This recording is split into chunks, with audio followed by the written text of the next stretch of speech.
Growing up, I've always wanted to be a professional soccer player. Many of the girls just starting out all shared that one goal. But out of all my elementary teammates and friends, I happen to be one of the only ones who has continued to strive towards that goal. From failed tryouts to other activities besides soccer, there have been many obstacles that I have had to overcome to get where I am today, and many more to come as I'm still trying to obtain my ultimate goal. That is, again, playing soccer at the professional level. I started playing soccer at about 6 years old, and my dad threw me into a little rec league in Naples, Florida called Optimus Soccer. And how this program worked was it had one practice a week and then a game on the weekend. So imagine me showing up to my first practice and hearing that we already had a game on the weekend. I felt so unprepared and so nervous, but all that hard work in my one and only practice seemed to pay off because I scored. And after that, I fell in love with the sport, and it changed my life forever.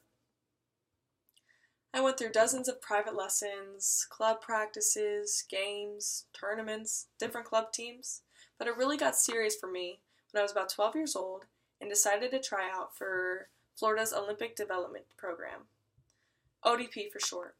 And how this program works is you try out for the state team, and if you make the state team, then you get invited to try out for the regional pool. And if you make the regional pool, then you may or may not be called for the regional team. And if you get to play for the region team, then you get invited to try out for the national pool.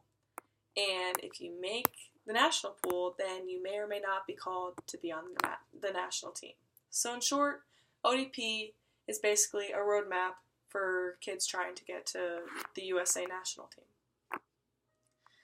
Well, I drove all the way up to Jacksonville, Florida, 12 years old, to try out for the first round of ODP, and I didn't make it. I was all discouraged, but I give all the credit to my dad for inspiring me to keep going and try out the next year. So, I tried out the next year, and I made the state team. So I got invited to the regional pool, and I flew all the way to Alabama to try out, did the 5-day camp, didn't make it. But I did make it one extra step than last year, so I decided to try out again the next year. So I started over, tried out for the state team, went to the regional pool tryouts in Alabama, and I made the regional pool. Unfortunately, they didn't call me to play on the regional team. But by that time, ODP was kind of dying out, and it wasn't the only route to get to the national team, and it wasn't the only route to get to my ultimate goal of being a professional soccer player. Now, if I had quit that first year, I have no idea where I would be today. But ODP wasn't for nothing.